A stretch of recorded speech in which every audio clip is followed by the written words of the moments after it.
Hallelujah, hallelujah, hallelujah. प्रभु यीशु मसीह के पवित्र नाम, आज हम इस वीडियो को स्टार्ट कर रहे हैं और इसमें जो है उसे ध्यान से सुनेंगे, कहेंगे और जानेंगे कि सत्य क्या है और सत्य कौन है, कहाँ से है, कहाँ से आया और प्रथम बार वह कैसे अवतरित हुआ और किस प्रकार उसने हमारे इस पृथ्वी पर मनुष्य जीवन इस संसार में काम किया।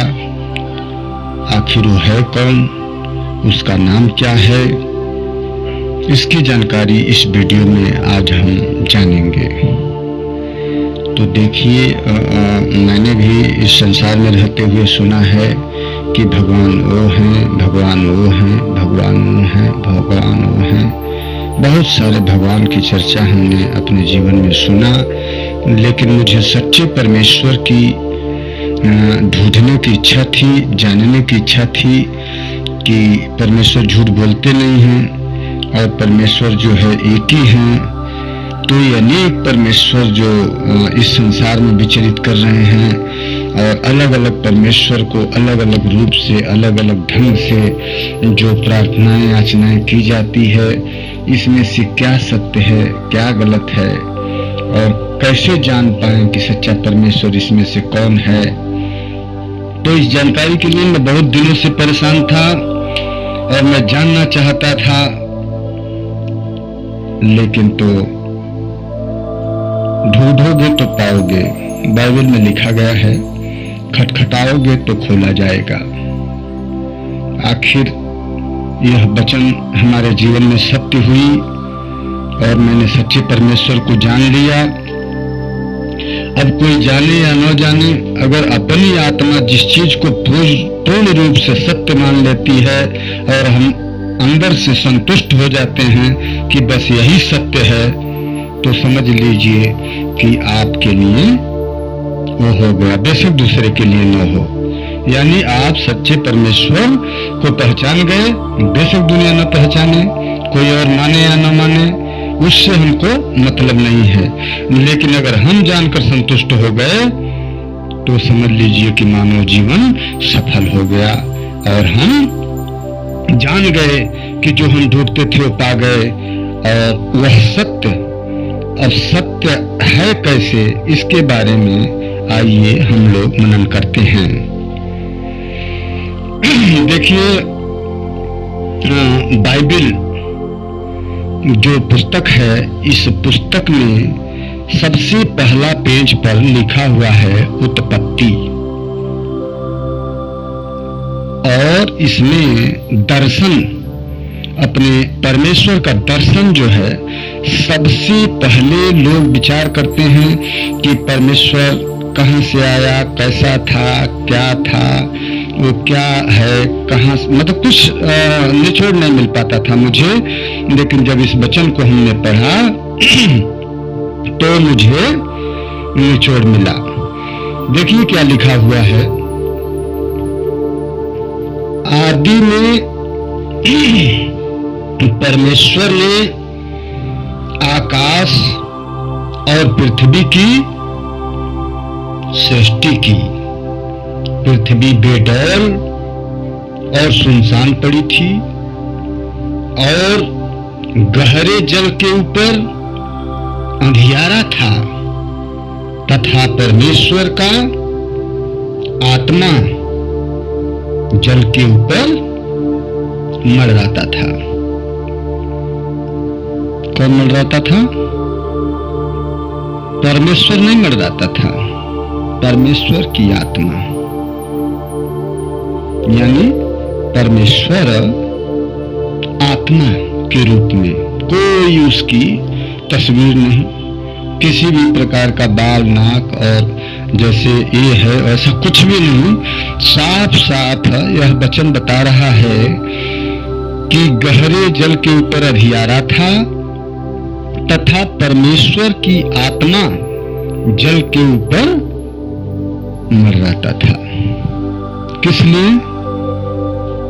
न तो दिन थी, न रात था, न सूरज था, न चंद्रमा था, न पेड़ पौधे थे, न झील झरने थे, न तो बारिश थी। किसी भी प्रकार का जो इस समय सब कुछ दिखता है ऐसा कुछ भी नहीं था। क्या था? अंधियारा, अंधियारा था, अंधेरा एकदम। जैसे हम दिन रात हो जाती है वैसे हमेशा अंधियारा रहता था। और परमेश्वर की आत्मा उसी अंधियारे में लिखा हुआ है कि जल था।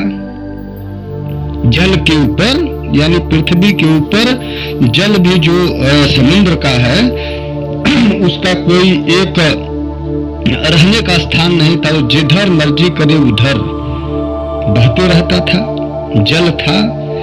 उसी जल के ऊपर विचार कर रहा है परमेश्वर की आत्मा। जिस संसार में हम रहते हैं और जिस रूप में आज देख रहे हैं वही विचार चल रहा था।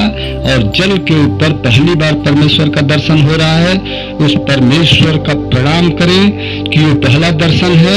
और परमेश्वर की आत्मा अब संसार बनाने के सोच में उसी जल के उसी अंधियारे में मड़रा रही है, सोच रही है कि क्या, कैसे और किस ढंग से। जो आज हम अपनी आंखों से देख पाते हैं वो सब चीजों के लिए है। उसके आगे उत्पत्ति में लिखा है कि 7 दिन में वही परमेश्वर की आत्मा जो दिखा रही है बाइबल कि वह आत्मा है परमेश्वर। और वो युक्ति सोच रहे थे। और फिर उन्होंने क्या किया? सृष्टि के 7 दिन, एक दिन में प्रकाश पुंज, सूरज चंद्रमा तारे, प्रकाश की बात कर रहे हैं। दूसरा दिन मेहराब, और तीसरा दिन सूखी भूमि और पेड़ पौधे, चौथा दिन प्रकाश पुंज, और 5वां दिन पशु पक्षी और जल जंतु, 6वां दिन प्राणी और मनुष्य, और 7वां दिन जिसको हम लोग संडे कहते हैं विश्राम का दिन। सारा काम जो संसार में आप देख रहे हैं इसको 6 दिन में प्रभु ने पूरा किया। और 7वें दिन प्रभु ने क्या रख दिया? विश्राम का दिन, जिसे संडे कहते हैं। अब मनुष्य की उत्पत्ति, सारा चीज बन गया, चिड़िया बन गई, पेड़ पौधे, झील झरने, समुद्र, और ये जो जितने भी चीजें पृथ्वी पर आज हम किसका नाम लें, सारी चीजें बनने के बाद अब देखिए परमेश्वर उस पर कौन राज करेगा, कौन प्रभुता करेगा। इसके लिए मनुष्य ने, परमेश्वर ने मनुष्य की उत्पत्ति की। आकाश और पृथ्वी की उत्पत्ति का वृत्तांत यह है कि जब वे उत्पन्न हुए, अर्थात जिस दिन यहोवा परमेश्वर ने पृथ्वी और आकाश को बनाया, तब मैदान का कोई पौधा भूमि पर न था और न मैदान का कोई छोटा पेड़ उगा था, क्योंकि यहोवा परमेश्वर ने पृथ्वी पर जल नहीं बरसाया था। और पृथ्वी पर खेती करने के लिए मनुष्य भी नहीं था, तो भी कुहरा पृथ्वी से उठता था, जिससे सारी भूमि सिंच जाती थी। और यहोवा परमेश्वर ने आदम को भूमि की मिट्टी से रचा और उसके नथनों में जीवन का श्वास फूंक दिया, और आदम जीवता प्राणी बन गया। देखिए ये भी एक सोच विचार की बात है। पहला तो स्पष्ट हुआ कि परमेश्वर कौन है, और जितना कुछ सब है उसको बनाने वाला परमेश्वर आत्मा के रूप में जल पर मड़राना पहली बार दिखाई दे रहा है। फिर वही परमेश्वर की आत्मा सब कुछ बनाते बनाते अब आदमी को कैसे बनाता है इसको अच्छी तरह से आप जानें। कि और यहोवा परमेश्वर ने आदम को भूमि की मिट्टी से रचा। किससे रचा? भूमि की मिट्टी से, और उसके नथनों में जीवन का श्वास फूंक दिया और आदम जीवता प्राणी बन गया। जब आदम के नथनों में परमेश्वर ने सांस फूंक दिया तो उसका सांस चलने लगा, बना था मिट्टी का, और उसी एक मनुष्य की संतान ये पूरे पृथ्वी भर में है। और उसके नथनों में सांस कौन फूंका था? परमेश्वर ने। और परमेश्वर की सांस अगर आम से, एक आम से दूसरा आम होता है तो वो भी आम कहलाता है, उसी तरीके से परमेश्वर की सांस हैं हम मामूली नहीं हैं। परमेश्वर के मुंह से, नाक से निकला हुआ जो सांस था, उसी सांस को परमेश्वर ने उस मिट्टी के आदम में फूंका, और बाइबल बताती है कि वो जीवता प्राणी बन गया। तो अब ये भी समझने की बात है कि हम मामूली नहीं हैं। वही सांस, वही सांस, वही श्वास, एक से एक, एक से एक, एक से एक, एक से एक, वो परमेश्वर का काम है। और आज हम जितने भी भाई-बहन इस जगत में सांस लेते हैं, वही सांस है, बढ़ता जा रहा है। तो हम मामूली नहीं हैं। हम उस पृथ्वी और आसमान को बनाने वाले, सृष्टि के रचने वाले, आदम को मिट्टी से बनाने वाले, और उसके नाक में जो नथनों से अपने सांस फूंक दिए हैं, उसी के जरिए हमारी संतति हुई है। और हमारी भी सांस परमेश्वर के नथनों का सांस है। उसके आगे की कहानी यह है कि अदन का उद्यान, परमेश्वर ने आदम के लिए, जब आदम जीवते प्राणी हो गया तो उसको सारा प्रबंध, खाने पीने का, फल फ्रूट का, रहने का, एक अदन का उद्यान नाम रखा परमेश्वर ने। और परमेश्वर उसमें उसको रख दिए।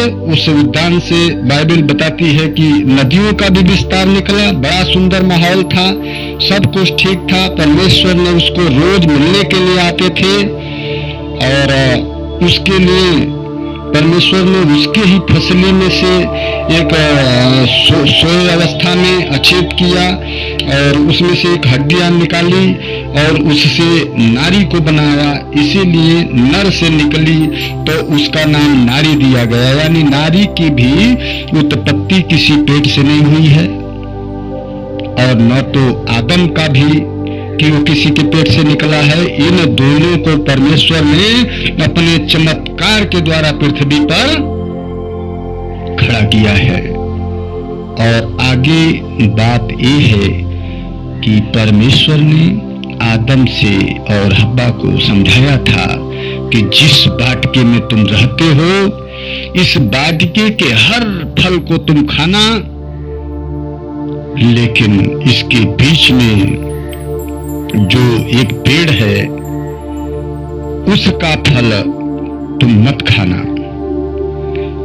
और देखिए, यह पहला मनुष्य जो परमेश्वर की नथनों का सांस है, और जो उसकी बीबी है जिसको हव्वा कहते हैं, ये लोग बहुत दिन तक खुशहाल जीवन जीते थे। लेकिन एक दिन समय जैसे बिगड़ता है तो उल्टा हो जाता है, वैसे ही इनका समय बिगाड़ा शैतान ने। सर्प के रूप में शैतान हव्वा के पास आया और बोला, तुम सब वृक्षों का फल खाती हो, लेकिन उस वृक्ष का फल क्यों नहीं खाती हो? परमेश्वर ने मना किया था। हव्वा ने जब बताया उसको तो बोला कि परमेश्वर तुम्हारा भला नहीं चाहता है। परमेश्वर जानता है कि अगर तुम उस फल को खा लोगे तो परमेश्वर के तुल्य हो जाओगे। सब कुछ समझने और जानने का जो ज्ञान है वो तुम्हारे अंदर प्रवेश कर जाएगा। इसीलिए तुम्हें मना कर रहे हैं। बहकाना चालू किया, और नारी की जात देखिए, उस समय भी वो बहक गई और परमेश्वर की बातों का उल्लंघन कर दिया। और आज भी लोग कहते हैं कि नारी को बहकाना बड़ा सरल काम है, पुरुष जल्दी नहीं बहकता है। और देखिए वह भाग गई, उसने फल को खाया और खाने के बाद उसने अपने पति को भी उस फल को खिला दिया। और इनको भले बुरे का जब ज्ञान हो गया, अब तक ये नंगे थे, लेकिन जैसे इन्होंने फल खाया इनको मालूम पड़ गया कि हम नंगा हूं, ये कुछ पहनने का प्रबंध करने लगे। और उसके बाद जब परमेश्वर आए तो इनके अंदर पहले डर नहीं था, डर भी समा गया। और देखिए जब आए तो ये लोग छुप गए। ये सब बाइबल में लिखा हुआ है। और परमेश्वर को यह पहला ही उनका बेटा बेटी समझिए दर्द दिए, और उनके मतलब जो खुशहाली की इच्छा थी और उस आत्मा का जो खुशी था उसको उन लोगों ने तोड़ा, बिखेरा और कष्ट में डाला। तब परमेश्वर उन लोगों के समक्ष आए, और परमेश्वर से क्या छुप सकता है, वो तो हमारे मनों की बात जानते हैं। अब देखिए परमेश्वर का न्याय। फिर यहोवा परमेश्वर जो दिन के ठंडे समय उद्यान में फिरता था, उसका शब्द उसको सुनाई दिया। तब आदम और उसकी पत्नी उद्यान के वृक्षों के बीच यहोवा परमेश्वर से छिप गए। तब यहोवा परमेश्वर ने पुकार कर कहा, आदम तू कहाँ है? उसने कहा, मैं तेरा शब्द उद्यान से सुनकर डर गया, क्योंकि मैं नंगा था इसलिए छिप गया। उसने कहा, किसने तुम्हें चिताया कि तू नंगा है? जिस वृक्ष का फल खाने को मैंने तुझे वर्जा था, क्या तू उसका फल खाया है? आदम ने कहा, जिस स्त्री को तूने मेरे संग रहने को दिया है उसी ने उस वृक्ष का फल मुझे दिया और मैंने खाया। तब यहोवा परमेश्वर ने स्त्री से कहा, तूने यह क्या किया है? स्त्री ने कहा, सर्प ने मुझे बहका दिया, तब मैंने खाया। देखिए यहां परमेश्वर को क्रोध आ गया, और वह परमेश्वर अब श्राप दे रहे हैं कि तब यहोवा परमेश्वर ने सर्प से कहा, तूने जो यह किया है इसलिए तू सब घरेलू पशुओं और सब बनैले पशुओं से अधिक शापित है। तू पेट के बल चला करेगा और जीवन भर मिट्टी चाटता रहेगा, और मैं तेरे और इस स्त्री के बीच में और तेरे वंश और इसके वंश के बीच में बैर उत्पन्न करूंगा। यह तेरे सिर को कुचल डालेगा और तू उसकी एड़ी को डसेगा। फिर जो उस नारी है उसको भी परमेश्वर नाराज हो गए हैं। देखिए श्राप दे रहे हैं कि फिर स्त्री ने उनसे कहा, मैं तेरी पीड़ा और तेरे गर्भवती होने के दुख को बहुत बढ़ाऊंगा।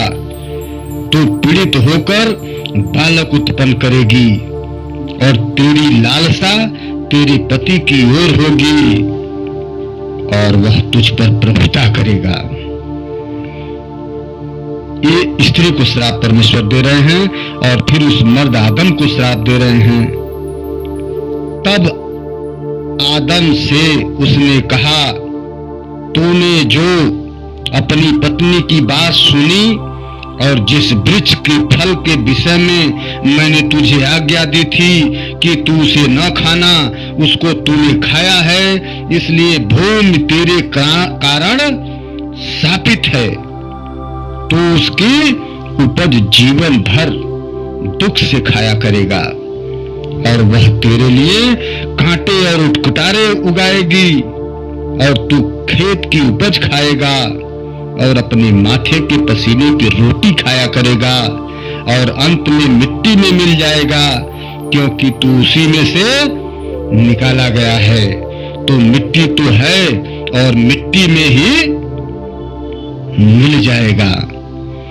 तो हे मेरे भाई, देखिए यह उत्पत्ति में वही परमेश्वर जिसको हम सच्चा परमेश्वर मानते हैं, अपने हृदय से उस परमेश्वर के सिवाय किसी को परमेश्वर नहीं मानते हैं, वह परमेश्वर सूरज, चंद्रमा और ये पृथ्वी और उसके उपरांत हवा, जल, पेड़ पौधे, पशु, मछलियां, जितने भी कुछ इस जगत में है, वो यह पेज बता रहा है कि वही आत्मा ने यानी परमेश्वर ने बनाया है।